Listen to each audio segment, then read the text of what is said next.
Obama and Odinga, Raila Odinga, are Luo tribesmen. In fact, Odinga has claimed repeatedly that Obama is a cousin, not just a tribal cousin.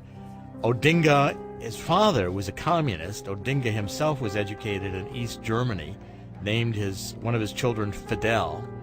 And Obama has supported Odinga, campaigned for Odinga in 2006. In fact, the president of the country, Kibaki, asked Obama in 2006 to either leave the country or quit campaigning for his opponent. Odinga has supported radical Islam, supported a memorandum of understanding, signed it, saying he would establish Islamic law if he got to be head of state. Obama raised like $2 million. When Odinga lost the election in December 2007, the Luo tribe, prompted by Odinga, had a tribal war, killing the Kikuyu, the predominant tribe of the president. And all this the U.S. media didn't cover. Obama was on the telephone through the New Hampshire primary on a daily basis with Odinga in Africa. Obama brokered an agreement using Kofi Annan of the United Nations in order to get Odinga to be prime minister, co-head of state. I just want to make sure the Constitution's respected. And I see so many ways in which these people are ignoring or overturning it, that that's what really bothers me, because that means that the rules we play by, what if they're not applying anymore? What if I'm over here playing the game like we're still living under the Constitution of the United States, and these guys have already thrown it in the trash can? But here's the point. He goes back into Indonesia in 1981. If he went there to renew a passport, he then effectively renounced any citizenship he may have had. That's what allowed him, if that's the case, to travel to Pakistan, which did not allow American citizens to have entry. So there's a lot of unanswered questions, and the fact that we haven't seen the school records. Well, why can't we see Occidental College? Why can't we see Harvard or Columbia? Might it be that he actually received foreign aid as in the form of scholarships from, as a non-American student? I mean, all of this has been sealed shut, and I just believe that the hidden things will come to light. That when there is such a cloud of secrecy, when anyone who dares suggest that we ought to make sure the Constitution's bare minimal qualifications are followed, that you're told that you need to take the Reynolds wrap off your head, that you get called every name in the book, there's something to this. Something about the circumstances of his birth he wants hidden. Now, what is that? It might have a bearing on the eligibility question, or it might not. But when I sit and try to think about what could possibly be in a birth certificate that would bother anybody, right? Nobody I know of holds a newborn infant responsible for the things his parents might be or do. So the only other reason than the eligibility question would be that he, Barack Obama, has been telling lies about who he is and about his real background, has built up a persona for himself based upon those lies and fabrications, and this would all be shown. If somebody actually saw the birth certificate, they'd start to unravel it. Those are two possibilities. We're also in a stage, though, where some people don't want us to see what's going on. They want us to close our eyes to it or be ignorant of it. That Obama represents the imposition of a communist-style government on the United States. And that we ought to call things by their right name. He's somebody who came along with a commitment to Marxist-Leninist type socialism. And what I mean when I say that is clear. It's even in U.S. law, by the way, the definition of what communism is about. It has a economic dimension, which is socialist. You take over the private sector. Now, people tell me that it doesn't matter because people don't care anymore about communism.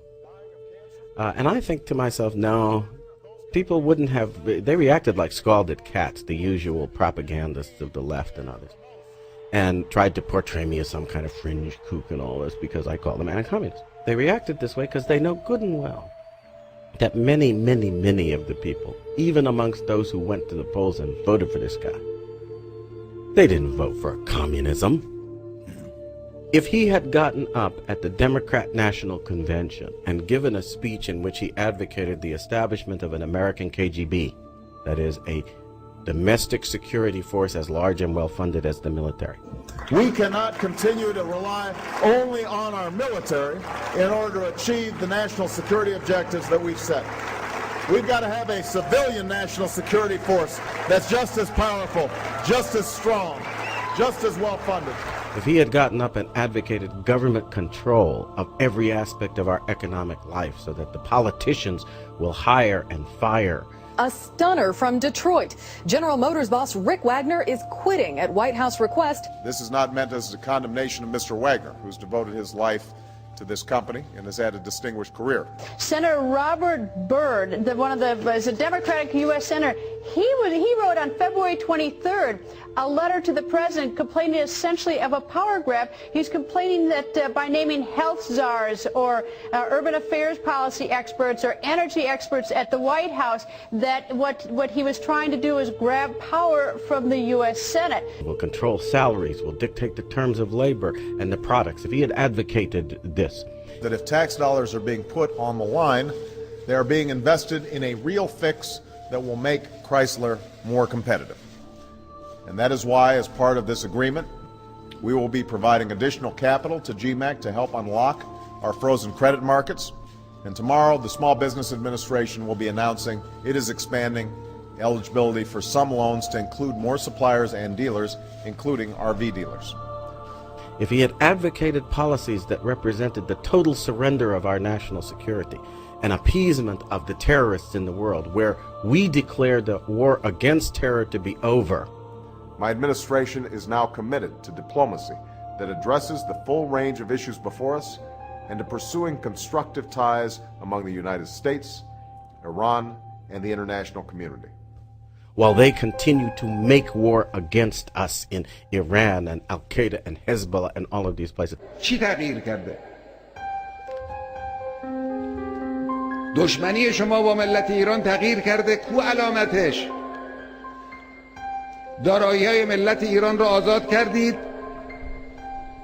تحریم‌های ظالمانه رو برداشتید، از لجن پراکنی و اتهام زنی و تبلیغات سوء علیه این ملت بزرگ و مسئولین مردمی اون دست برداشتید. The other aspect is that you blur the distinction between the party and the government. So that essentially the key decisions about the direction of the country are being made by a party elite. When the House last week passed a bill that said they could go back and take 90% of the money from the people at AIG, everybody was happy with that for a second, but wait a second. What if, in fact, then that means Congress can take 90% of your money? And if they can take one group's money, they can take another group's money. And they can do it after the fact. And by the way, those bonuses had been approved by Congress in the stimulus package they voted for. So the hypocrisy and the, I think, danger is very real. And then look at what they're trying to do on the budget, where they're trying to ram through a resolution to break the rules of the Senate, to be able to get through both an energy tax increase and a massive change in our health system on 51 votes, which is clearly a power grab of unprecedented proportions. I think dictatorial is a strong word, but it may frighteningly be the right word. All of those elements are taking place in America. The Porculus bill was essentially about using public funds with the money flowing to the political cadre like Acorn that are being used to implement a political agenda by the present occupant of the White House. To stay in a house which you can't afford and you cannot pay the bills, and what right do you have to get my money to pay for you? Well, was this right? I've read the Constitution. I don't see that right. Well, actually, I don't see the right that banks have to get $700 billion to be bailed out, no, but they haven't done. That's a different thing. It's all part of the same thing. No, it's not. It's not. Every What 13 right seconds, are you Stuart, quoting? What? I don't people care. are foreclosed what on. Right they are have you the quoting? right to protect their homes and to protect their community. Let's back up a second. Absolutely. Let's back up a second. It's the most American thing you can do. Really? Is to protect your home and protect your community. Right. The community group Acorn calls Donna a victim of predatory lending. This is our house now. And this afternoon, they literally broke the padlock right off the front door and then broke into the house, letting Donna back in for the first time in months. We're actually trespassing. And so this is a way of civil disobedience to try to stay into our house. Legally, it's wrong. But homesteading is the only means that she has left to stay into her house. And we feel as though that this is the right thing to do at this particular time to save this family. But you then take advantage of the fact that that credit access is going on to impose a dictatorship upon every aspect of business. And this was illustrated in this episode and is now being, as you know, put into law and will affect everything. Personnel decisions, salary decisions of everybody in a company that gets any money directly from the government. I can tell you for sure that I represent one less investor today than I represented yesterday. One of my clients was directly threatened by the White House and in essence compelled to withdraw its opposition to the deal under threat that the full force of the White House press corps would destroy its reputation if it continued to fight. Do you think that after he gave that speech at the Democrat National Convention, they would have said, what a moderate guy he is? No. Do you think that Americans would have stood up and said, well, he talks so well and so forth? I think they would have said, this guy's a flaming red. He's a commie.